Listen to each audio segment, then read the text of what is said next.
हर MLA को एक एक गाड़ी दी गई, बकायदा पूरा स्टाफ दिया गया।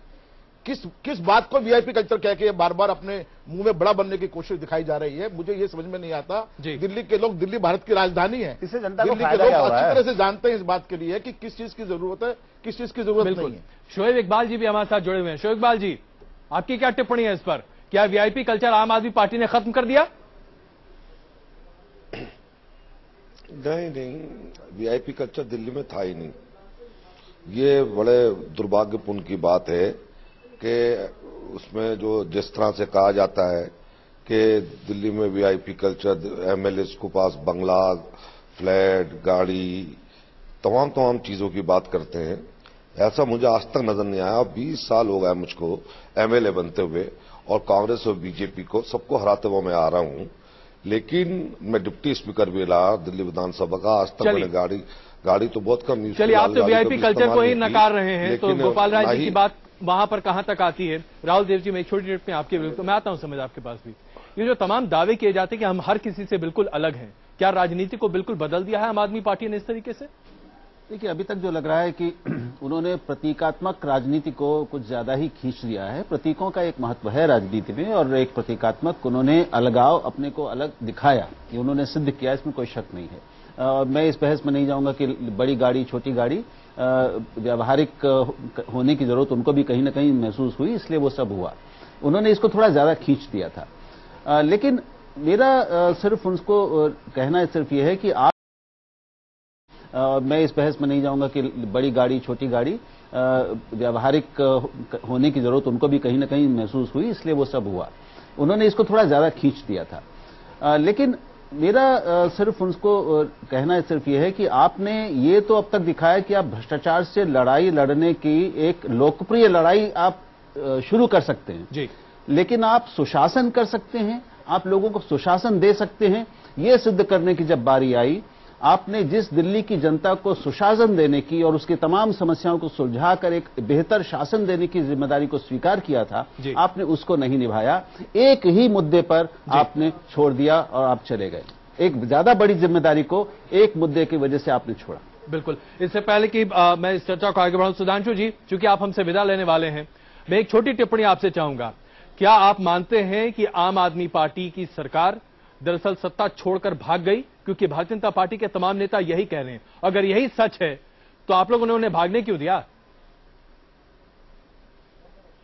देखिए, जो बड़ी सिंपल सी बात है, जो अभी आपके कई अन्य वक्ताओं ने भी कही, आम आदमी पार्टी ने वाकई एक नई राजनीति को जन्म दिया है।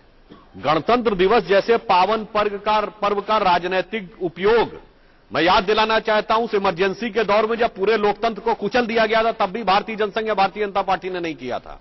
ये इनकी नई राजनीति है। जिस नई राजनीति की ये बात करते हैं, मैं एक छोटी सी बात कहूंगा कि एक राजनीति का सिद्धांत होता है कि there is no kinship in the kingship, यानी राजकाज में कोई सगा नहीं होता, न बेटा न बाप। जो पिता तुल्य थे अन्ना, उनको झटक दिया और बेटों की कसम खा के पलट गए। इसलिए देश की जनता को यह भी समझना होगा कि ये कितने परिपक्व, कितने ईमानदार हैं, या ये केवल इस बात का प्रचार कर रहे हैं। और ये बहुत साफ है, इसमें कहीं कोई दो राय नहीं है। जो राहुल जी ने कहा, सुशासन का एक मौका था, विपरीत परिस्थितियों में आप अच्छा शासन दे सकते हैं, यही आपकी कसौटी होती है, जिस कसौटी पर ये कतई खरे नहीं उतर पाए और लोकसभा की लालच में प्रचार का आवरण ओढ़कर एक त्याग पत्र के छलावरण में ये बाहर जाने का कार्य इन्होंने किया है। गोपाल राय जी, एक छोटी टिप्पणी आपकी इससे पहले कि हम जरा ये दिखाएं कि कई ऐसे इंटेलेक्चुअल्स हैं जो आपकी सरकार के इस कदम का किस तरीके से एक तरह से निंदा करते हुए दिखाई दे रहे हैं। गोपाल राय जी, एक छोटी टिप्पणी आपकी। देखिए, निंदक और प्रशंसकों का लंबा इतिहास है जब से जन लोकपाल का आंदोलन चला है। पहली बात यह है कि हमारे लिए जन भ्रष्टाचार वो केंद्रीय प्रश्न है जिसके बगैर नए समाज के विकास का और महंगाई के कम करने का रास्ता नहीं खुल सकता है। जन लोकपाल वो अस्त्र है जिससे उसको बेहतर किया जा सकता है। इसलिए हमारी राजनीति की उत्पत्ति चाहे सड़क पर थी, चाहे सदन के अंदर थी, वो हमारे लिए केंद्रीय प्रश्न है और आज भी देश के सामने वो प्रश्न है। जब तक भ्रष्टाचार पे लगाम नहीं लगेगा, तब तक महंगाई कम नहीं होगी, तब तक बेरोजगारी कम नहीं होगी, गोपाल राय जी, विकास का रास्ता नहीं खुलेगा। लेकिन आप लोगों ने सरकार छोड़कर जनता का कौन सा भला कर दिया, ये बताइए। आप लोग कम से कम लोकायुक्त तो पास कर देते जो कि मजबूत होता, दिल्ली को एक मजबूत लोकायुक्त तो दे देते, उतना भी तो आप नहीं कर पाए। आप जन लोकपाल की बात कर रहे हैं, उसे तो आप पेश भी नहीं कर पाए। आप भ्रष्टाचार की लड़ाई का दावा करते हैं, मैदान छोड़कर आप भाग खड़े हुए। मैदान छोड़कर हम नहीं भागते हैं। जो जिस तरह का षड्यंत्र करके लोकपाल को, सदन में जन लोकपाल को रोका गया, उसको लेकर के हम जनता के बीच में जाएंगे। बहुमत की सरकार भी आएगी और जन लोकपाल भी आएगा। चलिए, मैं एक काम करता हूं, हमारे साथ यहां बहुत सारे नौजवान मौजूद हैं, उनसे हम जरा बातचीत करते हैं। सुधांशु जी, बहुत धन्यवाद, आप हमारे साथ जुड़े। जरा आप बताइए, क्या आपको लगता है कि वाकई में दिल्ली की सरकार जो कर रही थी वो सही थी? मेरे हिसाब से सही था। मैं सही था। केजरीवाल जी के साथ हूँ जी। पहली बात तो ये है, जब कांग्रेस जब ये आपकी सरकार बनी थी कुछ महीना पहले, तो कांग्रेस ने जो अल्टीमेटम था उनका 16 शायद उन्होंने करा था, तो उस समय उन्होंने तो कांग्रेस ने धोखा दिया आपके? बिल्कुल, मेरे हिसाब से। चलिए, आप क्या कहेंगे साहब? जी सर, मैं ये कहना चाहूंगा अरविंद केजरीवाल ने ठीक नहीं किया, उनको बीच रास्ते में नहीं छोड़ना चाहिए था, इस्तीफा नहीं देना चाहिए था। आप महिला सुरक्षा को लेकर तमाम वायदे हुए थे, आपको लगता है कुछ हुआ? कोई भी वादा पूरा नहीं हुआ और अपनी रिस्पॉन्सिबिलिटी से उन्होंने छोड़ दिया और वो वहां से चले गए। आप क्या कहती हैं? केजरीवाल ने बहुत गलत किया, उन्होंने अपना एक भी वादा पूरा नहीं किया और वो बीच में ही छोड़ के चले गए सरकार। क्या बात आप क्या कहेंगे? इधर बिल्कुल सही बात। इधर साहब, इधर जी, आप क्या कहना चाहते हैं? जी सर, उनके सारे जितने भी वादे किए थे वो बस वादे रह गए और बाकी उन्होंने पूरा नहीं किया उनके कोई भी वादा। आप निराश हैं क्या? सेम टू सेम वही प्रोसेस है, बस बीच में छोड़, किसके सेम टू सेम? केजरीवाल के जो वादे किए थे उन्होंने पूरा नहीं किया और बीच में छोड़ के चले गए। गोपाल राय जी, ये तो कुछ एक राय है जो कि हमारे स्टूडियो में यहाँ नौजवान जो है वो कह रहे हैं। आइए आपको इसके साथ साथ सोली स्वराज जी ने जो कहा है वो भी दिखा देते हैं, उसके बाद इस चर्चा को आगे बढ़ाते हैं। LG didn't make the rule. So long as the rule is there, he has to act according to it. They can certainly challenge the rule by going to court and asking for a stay. ठीक बात है। अगर जन Lokpal bill जैसे मुद्दे पर अगर कांग्रेस और बीजेपी एक होकर सरकार को गिराएंगे तो आम लोगों को दुख होगा ही होगा।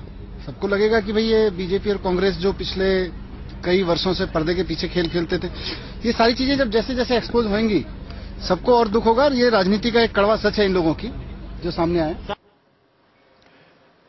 जयशंकर जी, जन लोकपाल बिल को लेकर जहां इतना बड़ा शगुफा है, अन्ना जी के आंदोलन के साथ निकले तमाम लोग, आपको लगता है कि इन लोगों ने जनता की उम्मीदों के लिए यह काम किया है? देखिए, अन्ना जी ने बहुत पहले ही अरविंद केजरीवाल जी को समझाया था कि आप पॉलिटिक्स को ज्वाइन न करें, आंदोलन से बहुत सा बदलाव हम कर सकते हैं और हमारा इतिहास भी ऐसा रहा है। लेकिन यह नहीं माने, जाकर के पॉलिटिक्स को ज्वाइन कर लिए। यहाँ पे एक चीज हम बताना चाहेंगे आपको कि जो सरकार के अंदर ये गए थे तो इनके पास बहुत सारा पोटेंशियल था करने के लिए और बहुत कुछ कर सकते थे, लेकिन इन्होंने जन लोकपाल को लेकर के और इन्होंने पेच फंसा दी। पहले तो एक चीज बात कहना चाहते हैं कि जन लोकपाल जो है वो केंद्र का है, लोकायुक्त यहाँ दिल्ली में लागू होता, उसको जन लोकपाल का नाम देकर के भ्रमित कर रहे हैं। दूसरी चीज, जब हम जन लोकपाल बनाए थे केंद्र के लिए तो उसमें एक प्रावधान था जिसमें हम लोगों का ऑब्जेक्शन था कि जो भी शिकायत करता होगा अगर उसकी शिकायत गलत पाई जाएगी तो उस पर 2 लाख रुपए का जुर्माना था। इस जन लोकपाल के अंदर जिसको ये कह रहे हैं उसमें 5 लाख रुपए का जुर्माना है। तो ये बताएं कि वो उसमें विरोध क्यों कर रहे हैं और इसके अंदर ये 5 लाख रुपया लेकर के क्यों आए। दूसरी चीज, हम जरा जन लोकपाल के मुद्दे से जरा आगे निकलना चाहते हैं। एक बात और मैं कहना चाहूंगा कि इनको अगर काम करना था और इनके हाथ में था तो डीटीसी के कर्मचारी थे, सर्वोदय स्कूल के शिक्षक थे, एमसीडी के शिक्षक थे, डीटीसी के कर्मचारी थे, एमसीडी के कर्मचारी थे, 35,000 कर्मचारी थे, उनको इन्होंने क्यों नहीं परमानेंट किया? ये तो इनके साथ और इनके हाथ में था अपॉर्चुनिटी। इनको अगर कुछ करके दिल्ली की जनता को देना था तो ये कर सकते थे। गोपाल राय जी, पहली बात यह है कि इनको पता ही नहीं है कि सरकार ने उसके लिए कदम बढ़ा दिए हैं, उसके लिए फैसला लिया है, उसके लिए कमेटी बनी है, सारी प्रक्रिया आगे बढ़ी है। असल में जितने के पेट में दर्द है ना इस नई राजनीति से, वो सब नया नया चेहरा और नया नया नाम के आगे टैग लगा करके आकर के सामने खड़े होते हैं। तो वो तो होगा, वो आज से नहीं हो रहा है, वो आंदोलन के समय से हो रहा है। लेकिन आम आदमी की आवाज और ईमानदारी की आवाज आगे बढ़ रही है और वो बढ़ेगी। नहीं, आपसे हम पुराने हैं राय जी, और आपको बता दें, आप लोग ना जा करके आप अन्ना जी के पास गए थे, अन्ना जी ने आपको वहां पे उल्टे पैर वापस कर दिया था। ये चीज आपको याद रखनी चाहिए। आप कहते हैं कि नए नए टैग लगा करके, हम जब जुड़े थे जब आप वहां पे आपका कोई चेहरा भी नहीं था। अच्छा चलिए, व्यक्तिगत टिप्पणियों से जरा हम परे हटते हैं। राहुल जी, मैं गोपाल राय जी से एक बात पूछना चाहता हूं। अभी बीबीसी रेडियो पे मनीष से भी मैंने ये पूछा था कि आपने जब तक आप भ्रष्टाचार विरोधी मोर्चे में अन्ना के साथ थे, आप अलग भी बना सकते थे, असहमति और सब जगह असहमति हो सकती ईमानदारी से।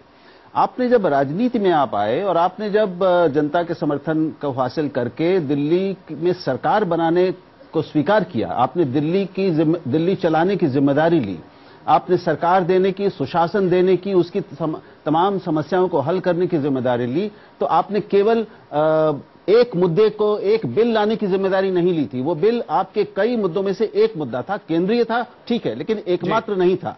आपके मैनिफेस्टो में तमाम चीजें आपने लिखी थी।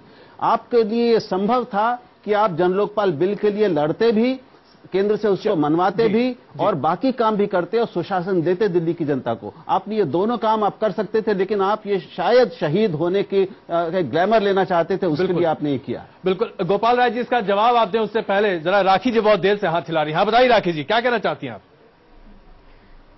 मैं गोपाल जी से एक सवाल करना चाहती हूँ। मेरा एक सवाल है जी।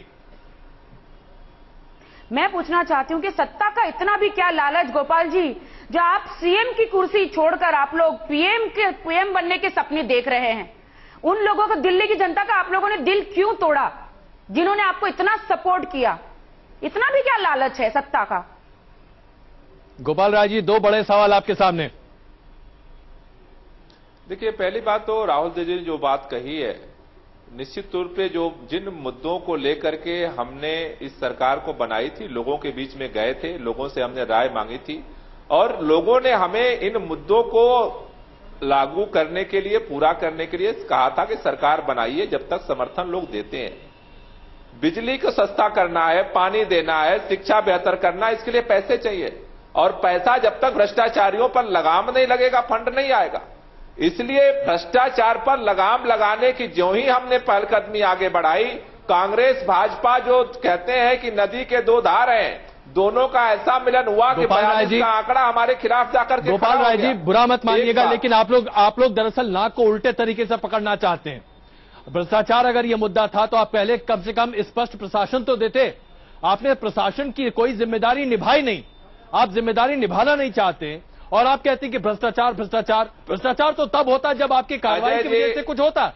आपने तो कुछ किया ही नहीं। अजय जी, आपसे कहूं, इस दिल्ली के अंदर मैंने चैलेंज देकर पहले भी कहा और फिर आपसे भी कह रहा हूं, अगर आप प्रवक्ता हैं सारी पार्टियों के, तो कि एक भी पार्टी का 48 दिन का इतिहास आप चैनल पे निकाल के रख लेना, कल हम फिर बहस करेंगे आपसे। हिंदुस्तान की किसी भी राजनीतिक पार्टी के 48 दिन का काम आप निकाल के रख लीजिए एक तरफ, हम आपसे बात करेंगे कल चैनल पे। एक बात, दिल्ली की जनता दूसरी बात जो राखी जी कह रही थी, काम किया है। आपने बिल्कुल ठीक कहा था कि 48 दिन में एक काम बताए जो इन्होंने किया। इसी को अगर ये काम कहते हैं तो दिल्ली की जनता इनसे तौबा करती है और आने वाले देश के चुनाव में बता देगी। अगर यही काम करने का आपका तरीका है तो इस काम करने के तरीकों को क्या बोलते हैं? मैं यहां पर बस 1 मिनट का, यहां पर बस तुरंत वापस आ रहा हूं। राखी जी बहुत जोर से झाड़ू हिला रही हैं। राखी जी, आप बस झाड़ू को पकड़े रहिए, छोड़िएगा मत, हम लोग तुरंत वापस आ रहे हैं। हाँ, इनको बोलिए कि मेरी बात का जवाब दे। राजा हरिश्चंद्र जी की जो एंड पार्टी है, इनको बोलिए। बिल्कुल बिल्कुल, वापस आ रहे हैं।